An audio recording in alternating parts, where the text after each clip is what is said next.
Jaipur police ने थाना मानक चौक क्षेत्र स्थित सिद्ध विनायक कॉम्प्लेक्स में 19 नवंबर 2025 की रात गजानन ज्वेलर्स में हुई बड़ी लूट का खुलासा कर दिया है। बदमाशों ने दुकान का शटर तोड़कर अंदर प्रवेश किया था।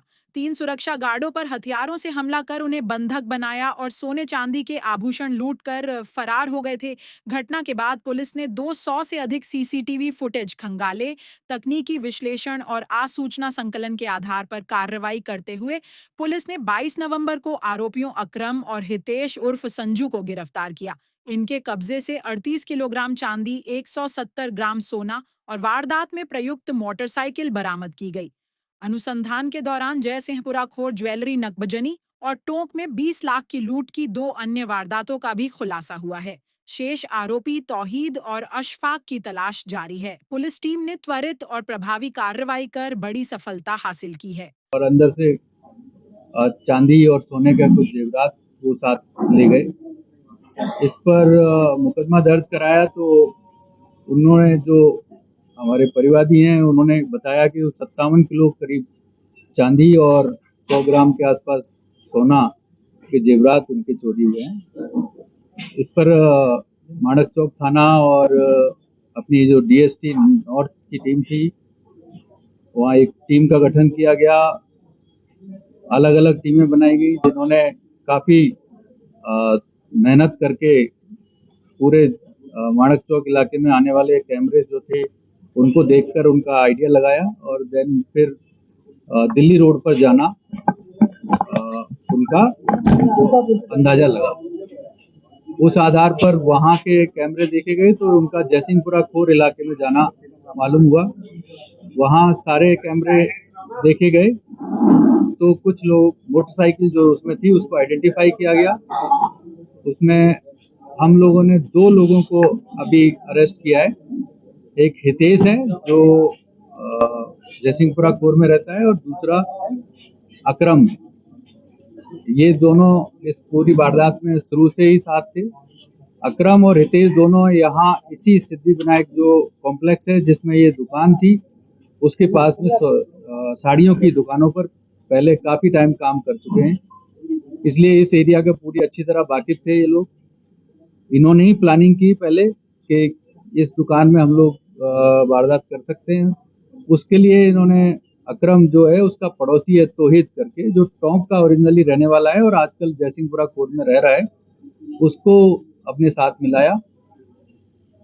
तौहीद के खिलाफ टोंक में चोरी और इसी तरह के 3 मुकदमे हैं। उसने अपने साथ इस वारदात को करने के लिए अशफाक नाम के व्यक्ति जो बदमाश है टोंक का, जिसके खिलाफ 12 मुकदमे वहां पर चोरी के, नकबजनी के, लूट के दर्ज हैं, उसको अपने साथ मिलाया। फिर इन्होंने हितेश की मोटरसाइकिल को काम में लिया। हितेश ने अपनी मोटरसाइकिल का रंग बदलने के लिए उसके ऊपर चिपकाने के लिए वो ब्लू कलर की है, उसको ब्लैक कलर का बनाने के लिए उसके कागज भी लगाए जिससे उनकी पहचान ना हो सके।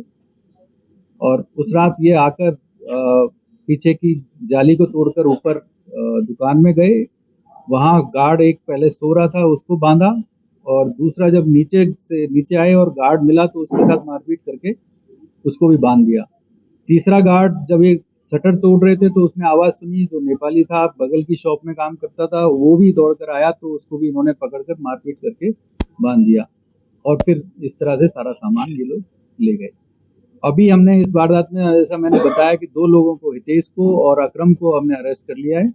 मोटरसाइकिल जब्त हो गई है। बाकी 38 किलो चांदी और सोने के जेवरात हम लोगों ने इसमें बरामद कर लिए हैं। बाकी का सामान अभी जो हमारी प्रारंभिक पूछताछ हुई है वो उन दोनों के पास है, जिनकी तलाश में हमारी टीमें अलग अलग काम कर रही हैं। सर, आगे इनकी चांदी को लेके कुछ क्या प्लानिंग थी? कहाँ ये इनको एक्सचेंज करने वाले थे या किसी से कोई बातचीत हो रही थी, कोई और मीडिएटर था? क्योंकि बड़ी मात्रा में थी चांदी। नहीं, उसके लिए हमारी जो अब तक इनसे पूछताछ हुई है उसमें यही था कि चारों अपना अलग अलग बंटवारा करके और उसका डिस्पोजल अलग अलग तरीके से करते, और ये इन्होंने इसीलिए अभी तक बंटवारा कर लिया था। कुछ पहले दिन ना करके दूसरे दिन किया कि पहला दिन इन्होंने देखा कि किस तरह का रिएक्शन है। जब इनको ज्यादा रिएक्शन नजर नहीं आया तो इन्होंने बंटवारा करके और उसको आपस में बांट लिया। और अलग अलग हो गए और अलग अलग तरीके से उसका डिस्पोजल करना था। पूरे मामले में क्या 3 ही लोग शामिल हैं और भी लोग शामिल हैं? कितना बाकी है उसकी लिस्ट में? अभी हम लोग देख रहे हैं, क्योंकि जैसा परिवादी ने हमें बताया कि उसका करीब 57 किलो चांदी गई है, जिसमें से हम 38 किलो चांदी आपको बताया कि वो हमने बरामद कर ली है। तो ऑलमोस्ट 18-19 किलो चांदी और होनी चाहिए, और सोने के जेवरात जो उसने बताए थे वो ऑलमोस्ट बरामद हो चुके हैं। इस पूरे मामले में 3 ही लोग शामिल हैं और भी लोग हैं इसमें? नहीं, इसमें 4 लोग शामिल हैं पूरी वारदात में, और बाकी और लोगों का सहयोग की भी हम लोग अभी तलाश कर रहे हैं, बात कर रहे हैं इनसे कि और लोगों ने, क्योंकि इन्होंने वारदात की प्लानिंग रैकी करी, 5-6 दिन से लगातार रैकी कर रहे थे। पहले अकरम ने और अपने हितेश ने रैकी की, फिर तौहीद खुद आया, वो रैकी करके गया, और उसके बाद वारदात करने के लिए इन्होंने, चूंकि इनको पहले से पता था कि वहाँ काफी सारे ताले लगे रहते हैं उस दुकान में, जिनको तोड़ना बड़ा मुश्किल है, बड़े बड़े ताले, तो उन्होंने उस शटर को तोड़ने के लिए बड़ा सब्बल अलग से खरीदा। ये यहाँ एक होटल पे ईदगाह के पास में काम करते थे, वहां से इन्होंने ये प्लान बनाया और फिर सामान खरीदा।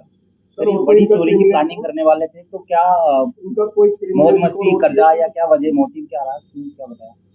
नहीं, मोटिव तो अभी चूंकि पैसे की क्रंच में थे, कोई पैसा इनके पास नहीं था और कोई काम नहीं कर रहे थे, ऐसा कोई काम नहीं करते थे, होटल पे दलाली का काम करते थे, तो उससे कुछ बहुत ज्यादा पैसा नहीं आ रहा था। तो अकरम ने और हितेश ने ये प्लानिंग की थी। उसमें फिर अकरम ने पहले तौहीद को मिलाया और तौहीद ने फिर बाद में अशफाक को अपने साथ मिला लिया। सर, आरोपियों का पुराना रिकॉर्ड जैसा मैंने बताया कि हमारी टीम अलग अलग, पहले जो वहाँ कैमरे लगे हुए थे उस सिद्धि विनायक कॉम्प्लेक्स के पास, उनको देखा, तो उसमें इन तीनों को देखा गया कि 3 लोग एक मोटरसाइकिल पर वहाँ आए। उससे उनका पीछा किया गया कि उनके आने का समय और जाने का समय हमने वेरीफाई किया। फिर जब हम इन कैमरों को देखते हुए दिल्ली रोड पर गए, तो दिल्ली रोड पर हमें ये मानबाग तक हमें पता चलते हैं, उन कैमरों को देखा गया। सारे कैमरे देखने के बाद इन लोगों को एरिया आइडेंटिफाई किया है कि यहाँ तक ये लोग गए, उससे। सर, एक ब्रह्मपुरी इलाके में भी सुबह कोई कार वगैरह लूटने की बात सामने आई। पहले इसके बारे में और किसी कोई सवाल? हाँ सर, इसमें ये कह लो श्योर थे कि अंदर चांदी है या सोना, मतलब क्योंकि सोना भी काफी महंगा होता है इनके लिए, अच्छी संख्या में उसको, मतलब ये पैसा आ सकता था इनके पास। नहीं, सोना भी था लेकिन लेके नहीं गए, बताए कुछ।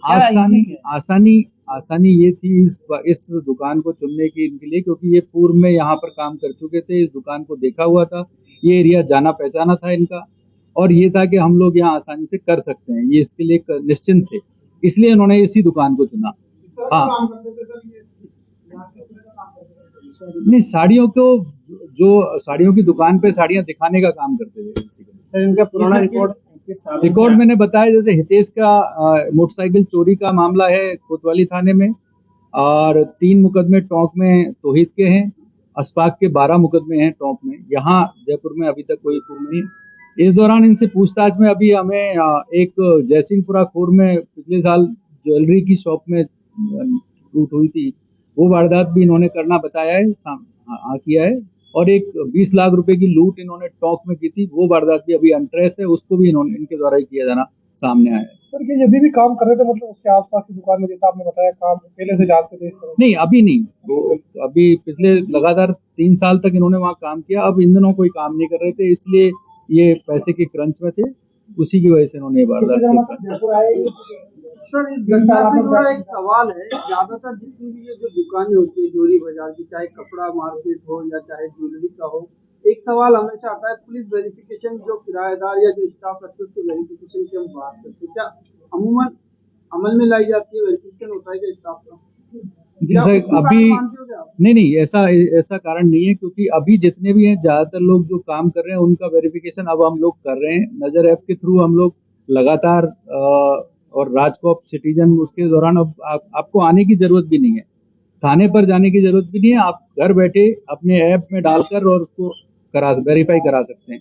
तो उसी तरह हमारे जो बीट कांस्टेबल है वो लगातार करा रहे हैं इस चीज को। ये वारदात